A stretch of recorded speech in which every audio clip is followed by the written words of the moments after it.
My brother's girlfriend kept pushing me to quit my job and become a housewife like her. When I told her to back off, my stepmother got involved and started leaving hostile voicemails. I went no contact and they're still trying to control my life through my friends. I am Maya, 24F, and I work as a software engineer at a tech startup. I have been working there for 2 years now and I really love what I do. I went to college for computer science and I always dreamed of building applications that people actually use. My salary is decent and I can afford my own apartment and pay all my bills without asking anyone for help. My brother Derek, 29M, has been dating his girlfriend Priya, 26F, for about 3 years now. She used to work as a marketing coordinator at some company but she quit her job last year when Derek got promoted to senior manager at his accounting firm. She now stays home and takes care of their apartment. They are not married yet but they live together and Derek pays for everything. She spends her days cooking elaborate meals, organizing their home, and doing crafts. She seems happy with this arrangement and Derek likes having someone take care of the household stuff while he focuses on his career. The problem started about 6 months ago when Priya began making comments about my lifestyle. At first it was small things. She would ask me when I was planning to settle down and find a serious boyfriend. I told her I was not interested in dating anyone right now because I wanted to focus on my career. I had just gotten a promotion at work and I was leading a new project that required a lot of my time and energy. Priya did not seem satisfied with my answer. She started bringing up how fulfilled she felt taking care of Derek and their home. She would talk about how peaceful her days were now that she did not have to deal with workplace stress and demanding bosses. She kept saying that women were naturally better at nurturing and creating a warm home environment. I usually just nodded and changed the subject because I did not want to argue with her. Then she started getting more direct. About 4 months ago, we were all having dinner at Derek's place and Priya asked me if I had ever considered that my career might be preventing me from finding true happiness. She said that she used to be stressed and unhappy when she was working but now she had found her purpose in life. She suggested that maybe I should try dating someone who could support me financially so I could experience what she was talking about. I told her that I was already happy with my life and my job gave me a sense of purpose. I explained that I enjoyed solving complex problems and working with my team to create something new. She laughed and said that I was just trying to convince myself because I had never experienced what it was like to be truly taken care of by a man. Derek did not say much during these conversations. He would sometimes nod when Priya was talking but he never really took sides. I could tell he was uncomfortable when these topics came up but he never told his girlfriend to stop bringing them up. The situation got worse 2 months ago when Priya started introducing me to Derek's coworkers and friends. She would always mention that I was single and looking for someone serious. She told them I was ready to settle down and start a family. I had to correct her multiple times and explain that I was not actively looking for a relationship. This made social gatherings really awkward because these men would approach me expecting someone who wanted to get married soon. One evening at a barbecue at Derek's place, Priya introduced me to Marcus, 31M, who works with Derek.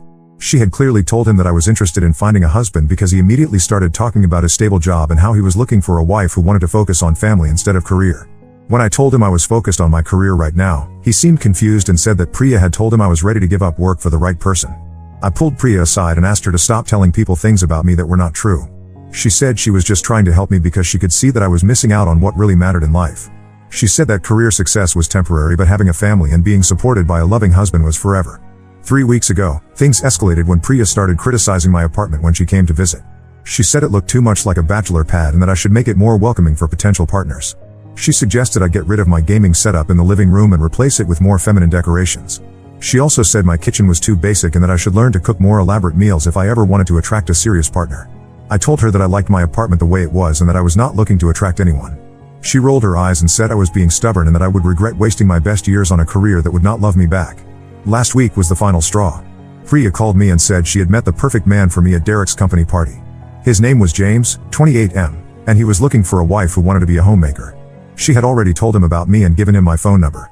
She said he was planning to call me to ask me out. I was really upset because she had shared my personal information without asking me. I told her that she had crossed a line and that she needed to stop interfering in my personal life. She said she was just looking out for me because she cared about my future happiness. Then she said something that really bothered me. She told me that I was being selfish by choosing career over family and that I was going against my natural purpose as a woman. She said that God had made women to be nurturers and caregivers and that I was fighting against my own nature. She also said that my parents must be disappointed that I was not giving them grandchildren and that I would end up alone and regretful when I got older. I told her that my choices were none of her business and that she needed to respect my decisions. She got defensive and said that someone had to tell me the truth because Derek was too nice to say anything. She claimed that he had told her he was worried about me wasting my life on meaningless work. When I asked Derek about this later, he said that Priya had misunderstood something he said.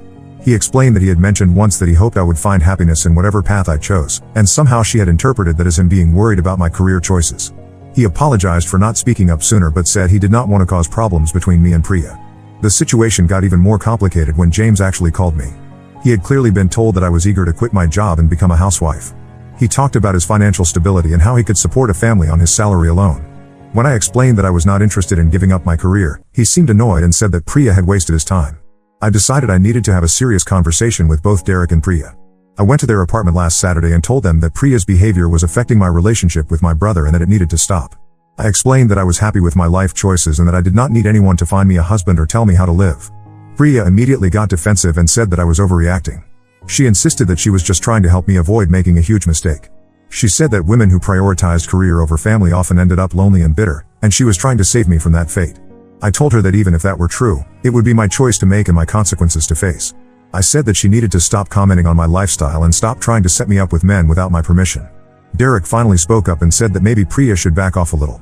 But then Priya turned to him and said that he had agreed with her that I needed guidance. She claimed that he had said I was too focused on work to see the bigger picture. Derek looked uncomfortable and said that he had never said I needed guidance. He said he had only mentioned that he wanted me to be happy, and Priya had taken that to mean something completely different. This led to an argument between Derek and Priya, with her accusing him of not supporting her efforts to help his sister. She said that she had been putting herself out there to find me a good husband and that both of us were being ungrateful. I left their apartment feeling frustrated and confused. Derek texted me later that night to apologize for not handling the situation better. He said he would talk to Priya about respecting my boundaries. But 2 days later, Priya called me again. She said that she had been thinking about our conversation and that she still believed I was making a mistake. She told me that she had spoken to some older women at her church and they had all agreed that career-focused women often struggled to find good husbands as they got older. She then said something that really crossed the line. She told me that she had heard that my company was planning layoffs and that I should use this as an opportunity to reevaluate my priorities. She suggested that instead of stressing about job security, I should focus on finding a man who could provide stability. I asked her where she had heard about layoffs in my company. She said that Derek had mentioned it, but when I called Derek, he said he had no idea what she was talking about. He had never heard anything about layoffs in my workplace. I realized that Priya had made up the story about layoffs to try to scare me into reconsidering my career. This made me question everything else she had been telling me about what Derek supposedly said or thought about my choices. Now I am wondering if I should continue having a relationship with my brother while he is with someone who clearly does not respect my life choices and is willing to lie to manipulate me. Derek says he loves me and supports my decisions, but he has not been able to stop his girlfriend from interfering in my life. I am also worried about how this might affect family gatherings and holidays. Priya is likely to be around for most family events, and I do not want to deal with constant comments about my lifestyle choices. But I also do not want to lose my relationship with my brother, who has been important to me my whole life. So am I wrong for wanting my brother's girlfriend to stop pushing me to become a housewife and quit my job? Should I just ignore her comments and try to maintain peace in the family? Update 1: A lot has happened since my original post and I wanted to update everyone who gave me advice. Thank you to everyone who told me that Priya's behavior was not normal and that I was right to be concerned. I decided to follow the advice about having a clear conversation with Derek about boundaries. I called him and asked if we could meet for coffee without Priya. He agreed and we met at a cafe near my office last Tuesday. I told Derek exactly how his girlfriend's behavior was affecting me and our relationship. I explained that her constant comments about my lifestyle were making me uncomfortable and that her attempts to set me up with men without my permission were crossing boundaries. I also mentioned that she had lied about the layoffs in my company, which made me question her honesty about other things. Derek listened and said he understood why I was upset. He apologized again for not speaking up sooner. But then he said something that really surprised me. He told me that Priya had been talking to his mom about me and that his mom had expressed similar concerns about my focus on career over family. I need to give some background here. Derek and I have different mothers. His mom is Linda, 52F, and she has always been traditional. She got married young and stayed home to raise Derek. My mom died when I was 8 and my dad remarried Linda when I was 10. Linda was always nice to me, but we never had the close relationship that she had with Derek. She would make comments sometimes about how I was too independent for my own good, but I thought she was just being protective. Derek told me that Linda had been asking Priya to help guide me toward making better choices. According to Derek, Linda was worried that I was going to end up alone because I was not prioritizing finding a husband. She had apparently asked Priya to introduce me to suitable men and encourage me to be more open to settling down. This information changed everything for me. It meant that Priya's behavior was not just her own idea but something that Linda had encouraged or even requested. It also meant that Derek had known about this arrangement and had not told me. I asked Derek why he had not mentioned that Linda was involved. He said he thought it would just cause more problems and that he hoped Priya would handle things more subtly. He admitted that he should have told Priya to stop when her approach became too aggressive. I was really upset that both of them had been discussing my personal life behind my back and making plans to change my behavior without involving me. I told Derek that I felt betrayed that he had known about Linda's involvement and had not warned me. Derek said he was sorry and that he had not realized how much the situation was bothering me. He promised to talk to both Linda and Priya about backing off. He said he would make it clear that my life choices were my own business and that they needed to respect my boundaries.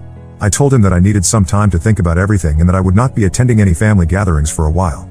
Derek seemed disappointed but said he understood.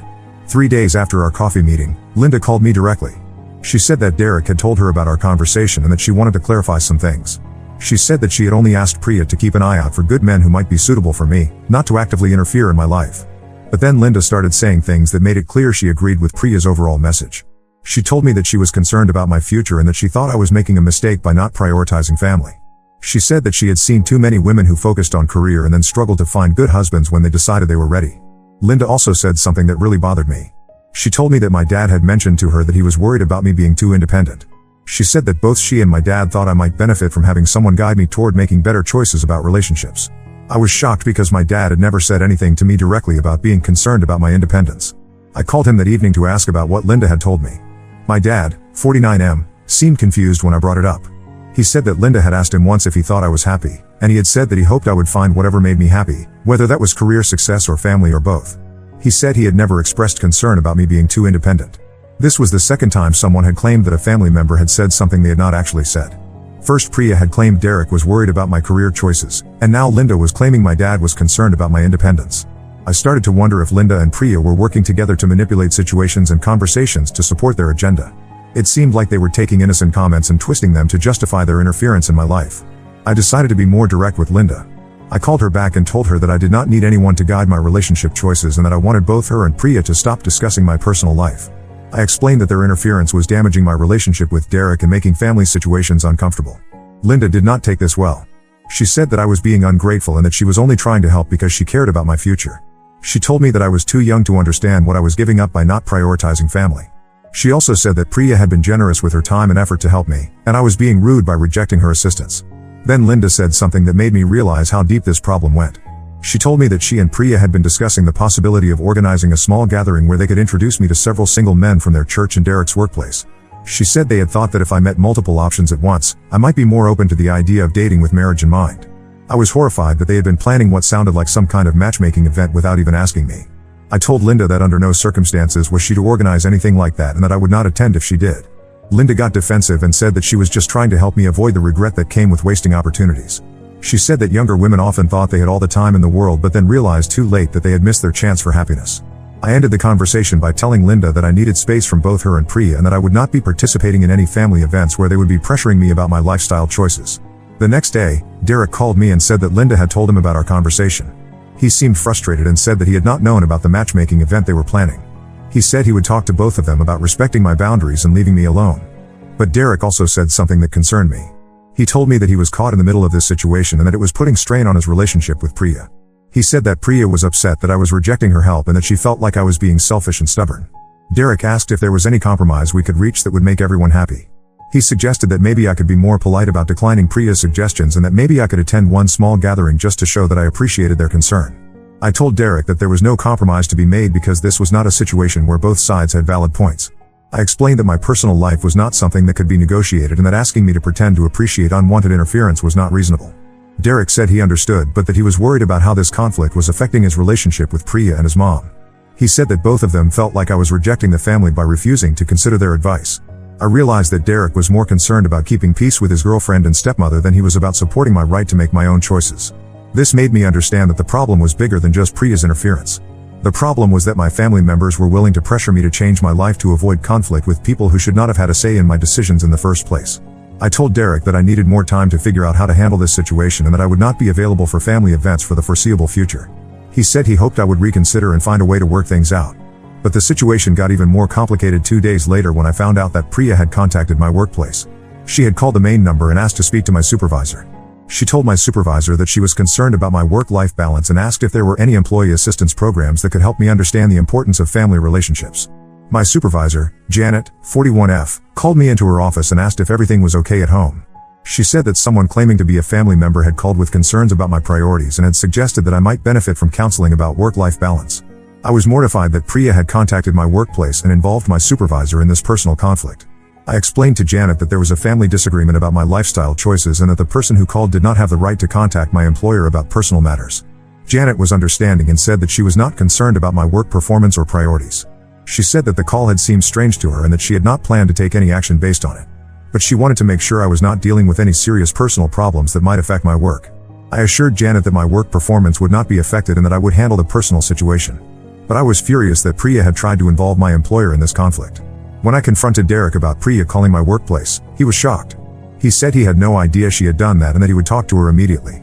He called me back an hour later and said that Priya admitted to making the call but claimed she was just concerned about my well-being. According to Derek, Priya said she thought that maybe someone at work could help me understand that I was focusing too much on career at the expense of personal relationships. She apparently thought that my supervisor might have resources or advice that could help me see things differently. Derek said he had told Priya that contacting my workplace was completely inappropriate and that she needed to apologize to me. But when Priya called me later that day, her apology did not sound sincere. She said she was sorry if I was upset, but that she had been trying to help me from every angle because she could see that I was not going to change my mind based on family conversations alone. This made me realize that Priya saw my refusal to change my lifestyle as a problem that needed to be solved rather than a choice that needed to be respected. She was escalating her efforts because she believed that I was making a mistake that required intervention. I told Derek that Priya's behavior had crossed too many lines and that I could not continue to have a relationship with him while she was actively interfering in my life and contacting my workplace. I said that I needed him to choose between supporting my boundaries and maintaining his relationship with someone who did not respect them. Derek said he would think about what I had said and get back to me. That was 4 days ago and I have not heard from him since. Update 2: I am writing this update because some people asked me to let them know what happened with Derek and whether he ever responded to my ultimatum about choosing between supporting my boundaries and maintaining his relationship with Priya. Derek did eventually call me back, but it took him 2 weeks to do it. When he finally called, he said that he had been thinking about everything and that he had decided he could not ask Priya to completely change her approach because he believed her intentions were good. He said that he had talked to Priya about backing off, and she had agreed to stop contacting my workplace and stop organizing matchmaking events. But he said that he could not ask her to stop expressing her opinions about my lifestyle choices because that would be limiting her freedom of speech. Derek also said that he had talked to Linda, and she had agreed to be more subtle about her concerns. But he said that both Linda and Priya still cared about my future and wanted to be able to express their thoughts when appropriate. I asked Derek what he meant by appropriate, and he said that they should still be able to bring up their concerns during family conversations and give advice when I asked for it. I pointed out that I had never asked for their advice about my career or relationship choices, but Derek said that sometimes people need to hear things they do not want to hear. This conversation made it clear to me that Derek was not going to fully support my boundaries. He was willing to ask Priya and Linda to tone down their behavior, but he was not willing to tell them that my personal choices were off limits for discussion. I told Derek that his solution was not acceptable to me and that I would not be participating in family events or maintaining regular contact while Priya and Linda felt entitled to comment on my lifestyle choices. Derek seemed disappointed and said that he hoped I would reconsider. He said that cutting myself off from family over this issue seemed extreme and that I was hurting myself more than anyone else. I ended the conversation by telling Derek that I was not cutting myself off from family, but that I was protecting myself from people who did not respect my autonomy. I said that the door was always open for a relationship with him if he decided to prioritize my boundaries over other people's opinions. After that conversation, I did not hear from Derek for about 3 weeks. But Linda started calling me every few days. At first, she was trying to convince me to reconsider my position. She said that I was being too sensitive and that people who cared about me should be able to express their concerns. But when I did not respond positively to her arguments, Linda started getting more aggressive. She began leaving voicemails saying that I was being selfish and ungrateful. She said that she had raised me as her own daughter and that I owed her the respect of listening to her advice. I need to clarify something here. Linda did not raise me as her own daughter. She married my dad when I was 10, and while she was always nice to me, she made it clear that Derek was her priority.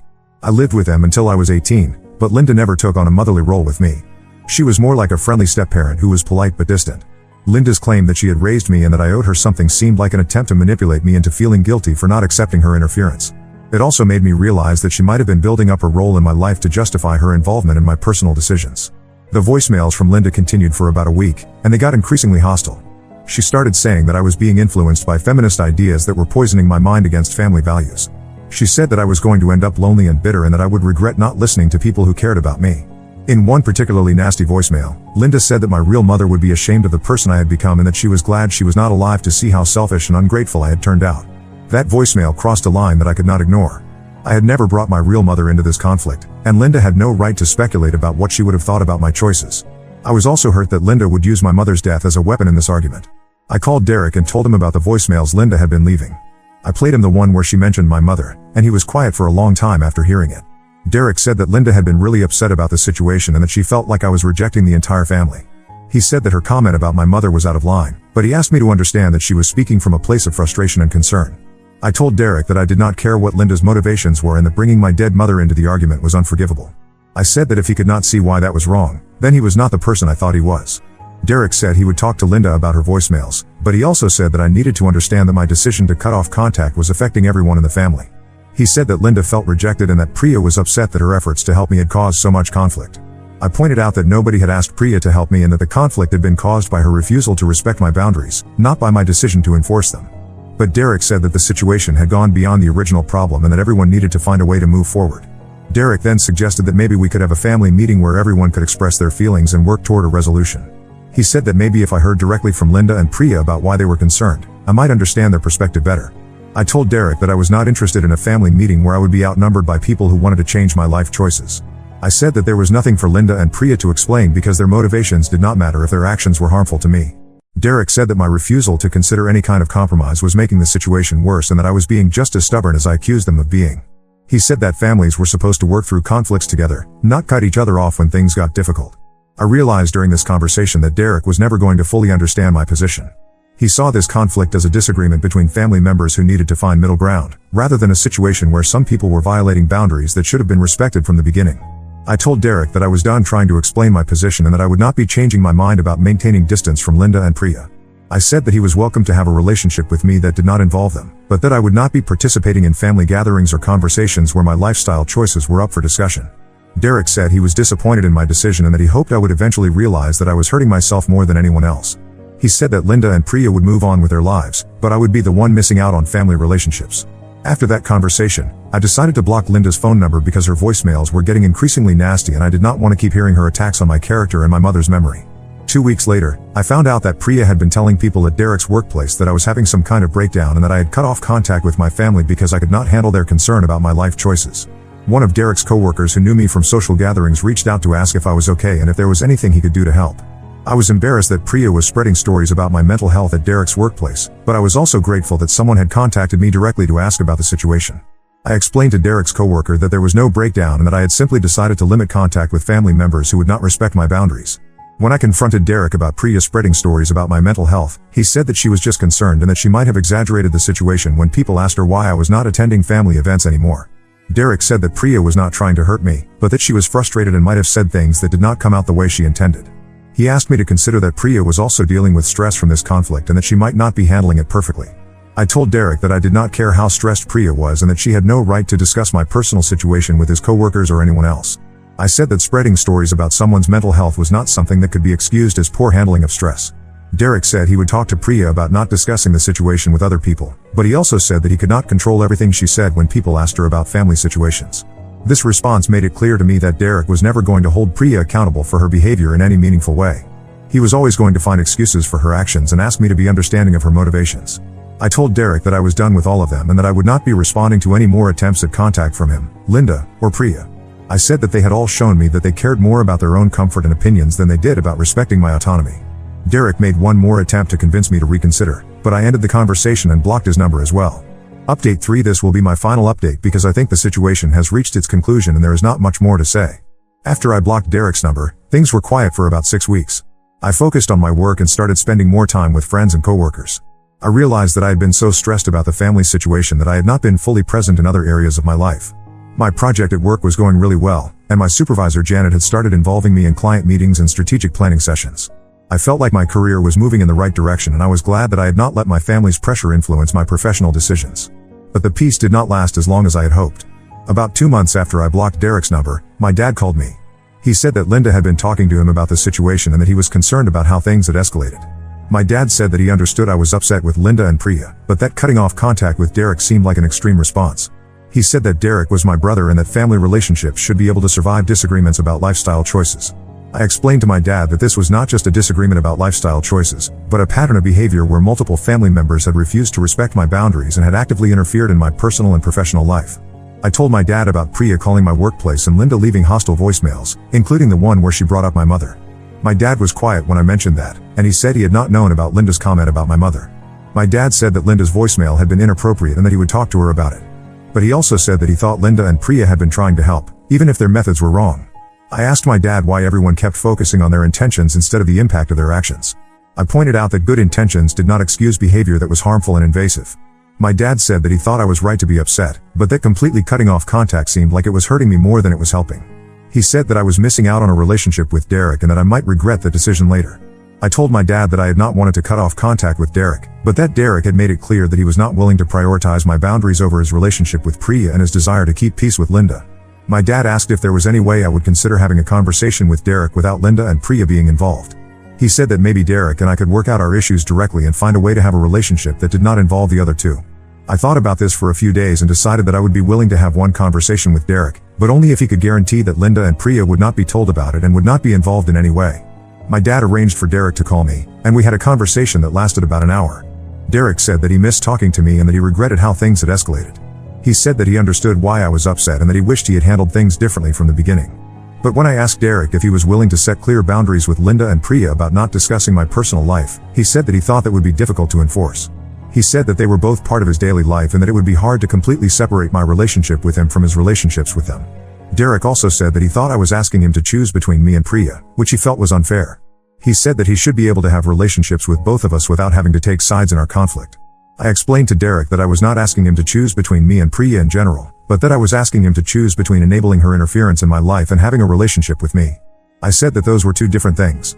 Derek said that he understood the distinction, but that he did not think he could guarantee that Priya would never bring up her concerns about my lifestyle in the future. He said that she cared about me and that it was natural for people who cared about each other to express their opinions. This conversation made it clear to me that Derek still did not understand the difference between expressing an opinion and repeatedly interfering in someone's personal decisions despite being asked to stop. He also did not seem to understand that my relationship with him should be separate from his girlfriend's opinions about my life.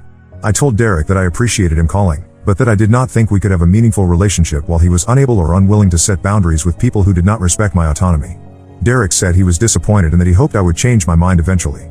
He said that he would always be open to rebuilding our relationship if I decided I wanted to try again.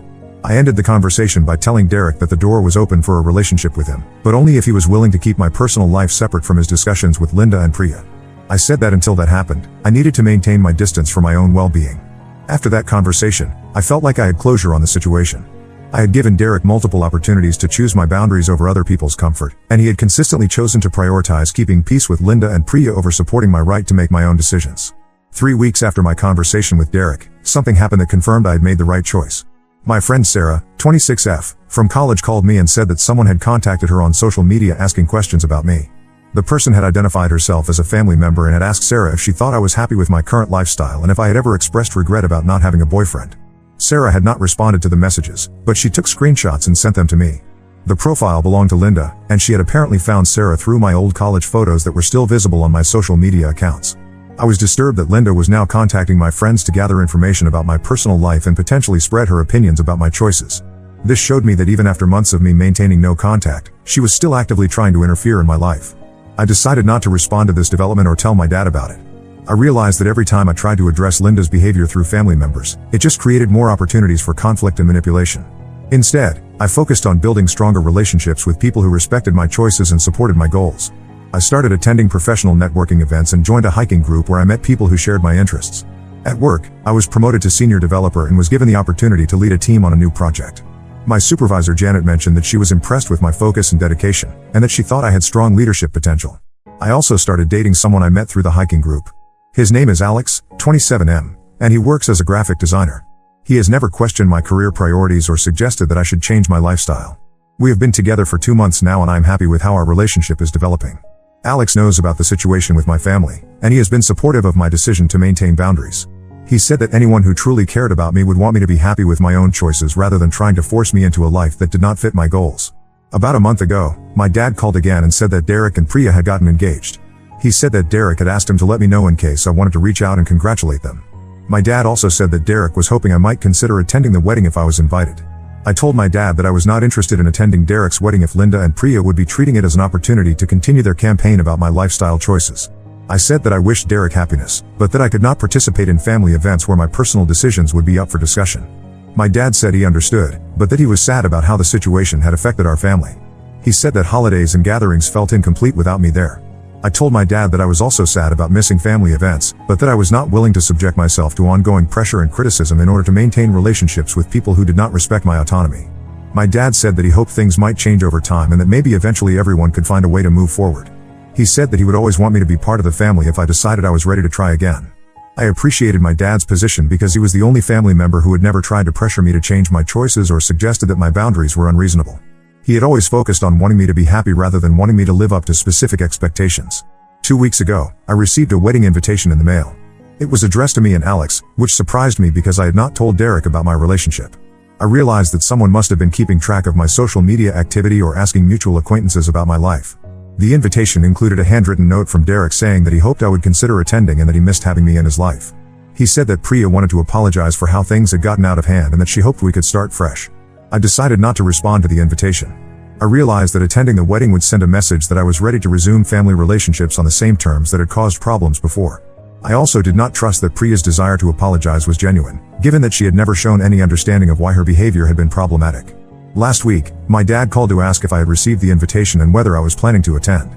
I told him that I would not be going to the wedding and that I did not think Derek and Priya were ready to have a relationship with me that respected my boundaries.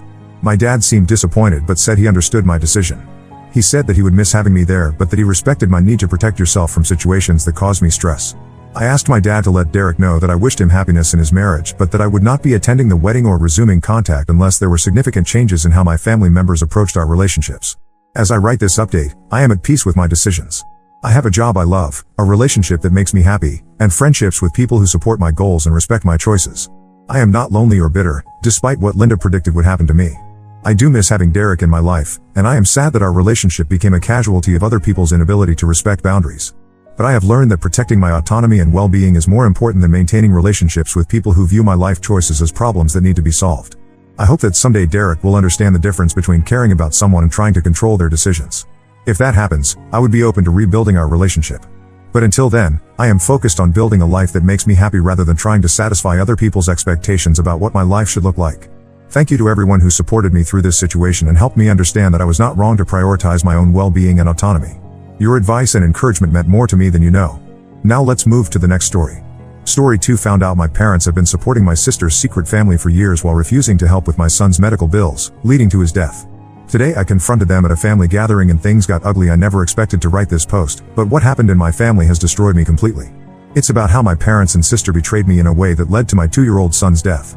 Growing up, there were 4 of us: my dad, 60M, who works as a senior insurance agent at a big firm, my mom, 58F, who teaches math at the local high school, my older sister Sarah, 35F, and me, 28F. We lived in a nice neighborhood and had what looked like a good life, but there was always one big problem: my parents' extreme favoritism towards Sarah. The favoritism started when I was very young. In elementary school, Sarah got piano lessons, dance classes, and art tutorials. When I asked to join any activities, my parents said we couldn't afford 2 kids in extracurriculars. Sarah got new clothes from the mall while I wore her hand-me-downs. She got the newest iPhone models every year while I used her old phones until they stopped working.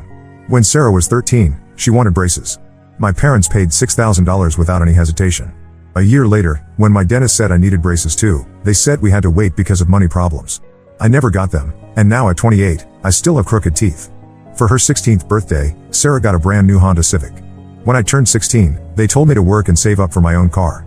I spent 2 years working at McDonald's after school and still only managed to buy a used Toyota that broke down after 6 months. The pattern continued through high school. Sarah was allowed to focus only on studies and fun activities. I had to work part-time jobs to pay for basic things like school supplies and clothes. When college time came, Sarah went to an expensive private university while I had to start at community college. My parents paid all her expenses, including a semester abroad in Paris and a condo near her campus. I worked 2 jobs, one at a coffee shop and another as a campus library assistant, just to afford my textbooks and bus fare to classes. I met my husband James, 30M, during my 3rd year after I transferred to State University. He was studying engineering and working part-time at the campus IT department. We started dating, and for the first time, I felt like someone truly cared about me. James came from a middle-class family too, but his parents had passed away in a car accident when he was in high school. He lived with his aunt through high school and worked hard to put himself through college. We dated for 3 years before getting married. I wanted a simple courthouse wedding because we were saving money for a house down payment. But James insisted I should have a real wedding since it was a once-in-a-lifetime event. We planned a small ceremony at a local church with about 50 guests. Sarah didn't come because she claimed she had an important work meeting. My parents almost skipped it too because Sarah had planned a family vacation that weekend. They changed their plans at the last minute after my mom's sister confronted them about it. 2 years into our marriage, I got pregnant with Tommy. The pregnancy was rough from the start: severe morning sickness, gestational diabetes, and then at 32 weeks, the worst news came. During a routine scan, doctors found that Tommy had a serious heart condition. They explained he would need several surgeries throughout his life, starting right after birth. James and I were devastated but determined to do whatever it took to give our son a healthy life. Tommy's first surgery happened the day after he was born. It cost $150,000, and while insurance covered most of it, we still had to pay $30,000 out of pocket.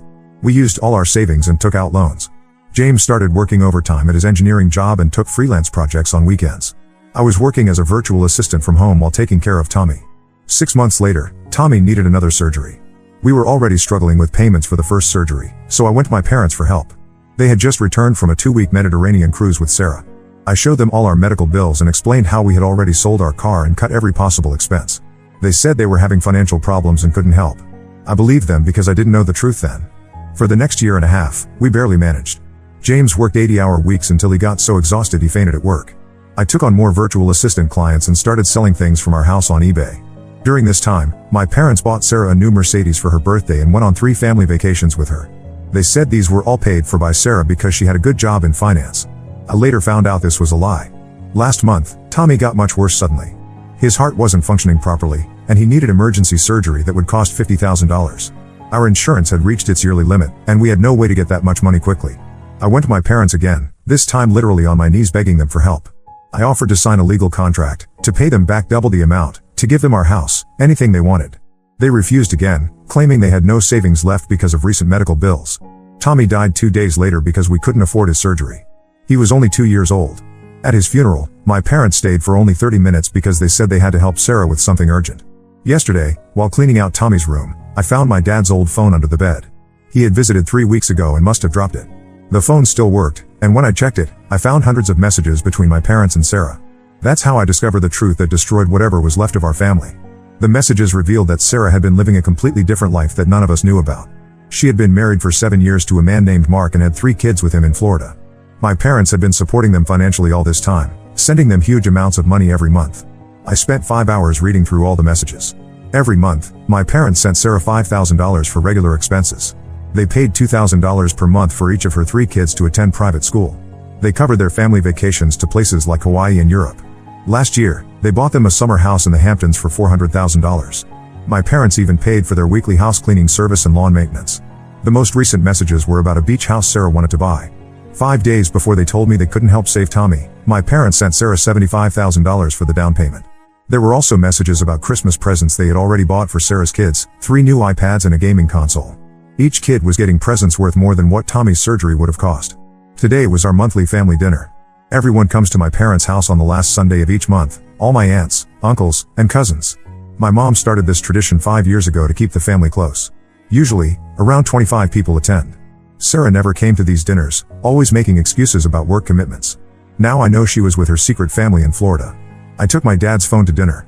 After everyone finished eating and moved to the living room for coffee, I connected the phone to the TV using screen mirroring. I showed everyone the messages, the bank transfers, and the photos of Sarah's secret life. I revealed how my parents had sent her $75,000 for a beach house while refusing to help save their dying grandson. My mom started crying and tried to hug me. I moved away from her. My dad sat there staring at the floor. Sarah, who had actually shown up to this dinner for the first time in years, just sat on the couch with a smirk on her face.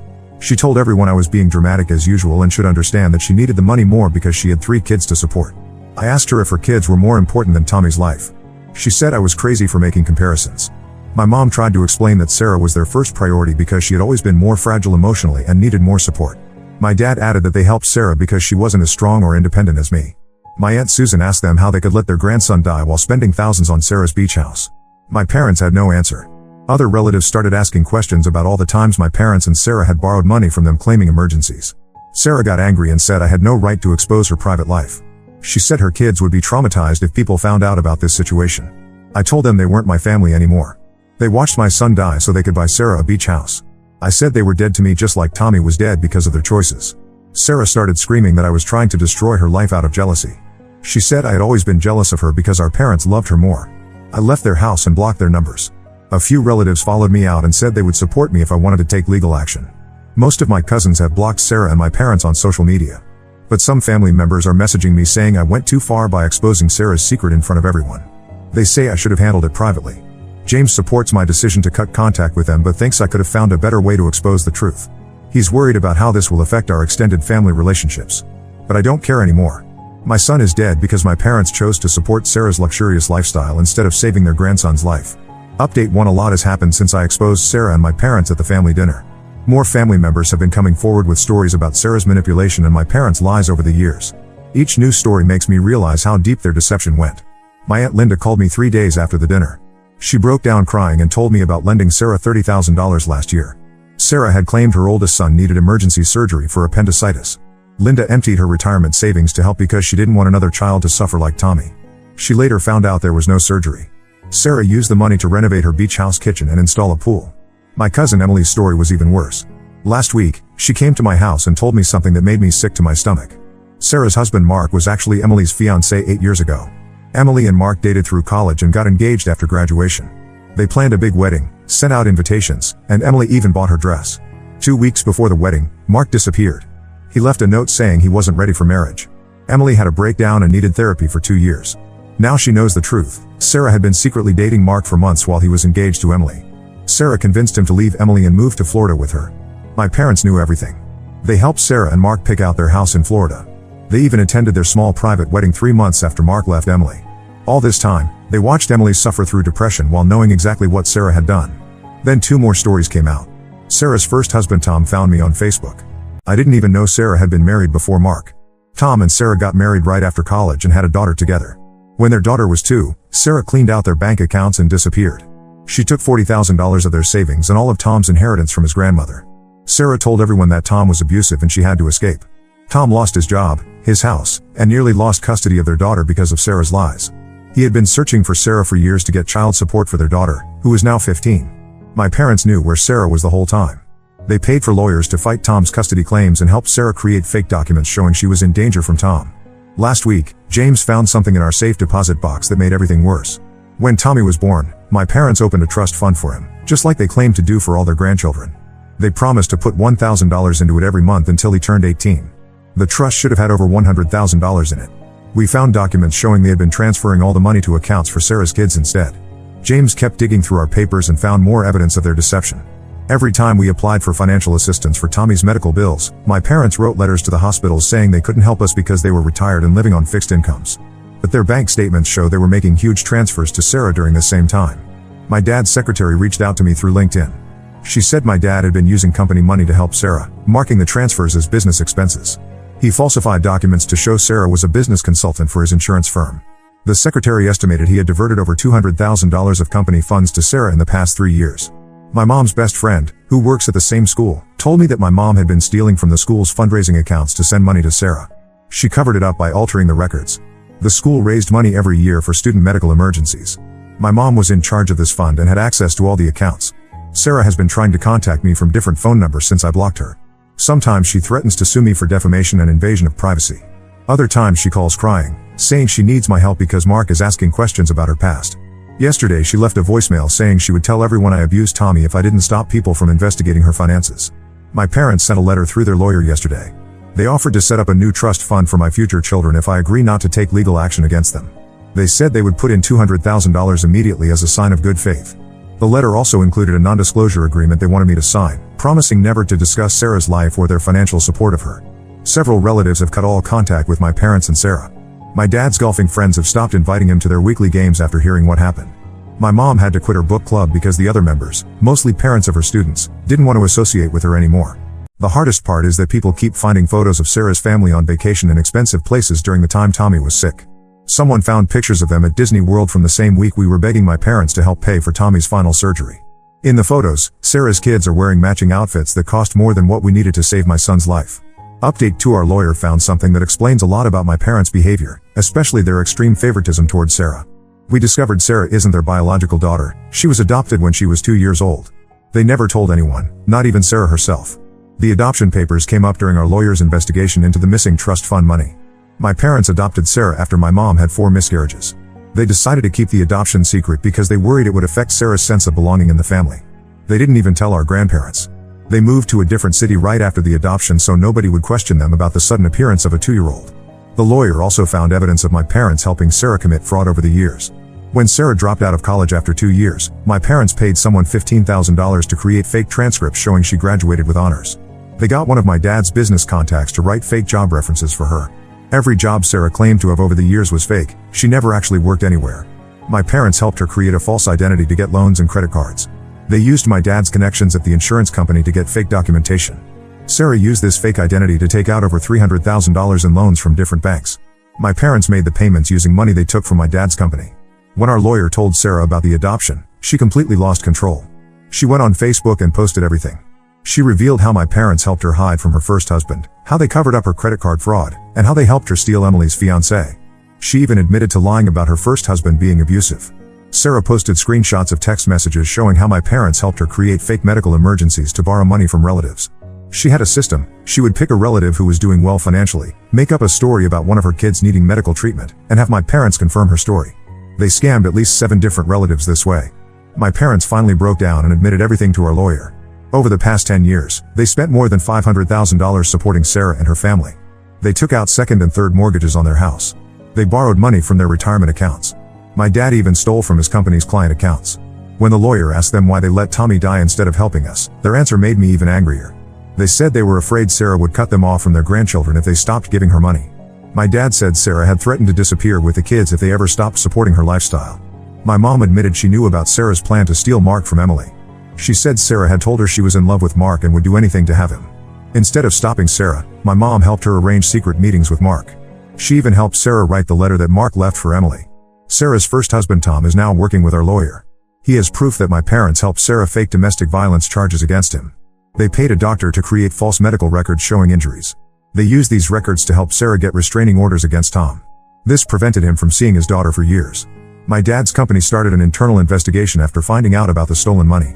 They discovered he had been creating fake insurance policies and keeping the premiums. He wrote policies for people who didn't exist and used the money to support Sarah. The company fired him and is pressing criminal charges. Several of my dad's business partners have cut ties with him. They're worried about being connected to his fraud. My mom had to retire early from teaching after parents complained about having someone involved in fraud teaching their children. The school is also investigating money missing from student activity funds. My parents had to put their house up for sale to pay their legal bills. They're facing possible criminal charges for fraud, embezzlement, and helping create false documents. Sarah is being investigated for identity theft, loan fraud, and filing false police reports about her first husband. Update 3: The situation with my family has changed completely in the past 6 months. My parents had to sell their house and most of their possessions to pay their legal debts. They now live in a small 1-bedroom apartment on the other side of town. My dad's company won their lawsuit against him, and he has to pay back $400,000 he stole from client accounts. He's working as a night security guard now because no insurance company will hire him. Sarah's life fell apart after Mark found out about her first marriage and all her lies. He hired a private investigator who uncovered even more things about her past. Sarah had another child from a relationship before her first marriage. She gave up her parental rights and never told anyone about this child. Mark was disgusted that she had abandoned 2 children before starting a family with him. Mark filed for divorce and got full custody of their 3 kids. The judge agreed that Sarah was an unfit mother because of her history of fraud and abandonment. She's not even allowed unsupervised visits with the children.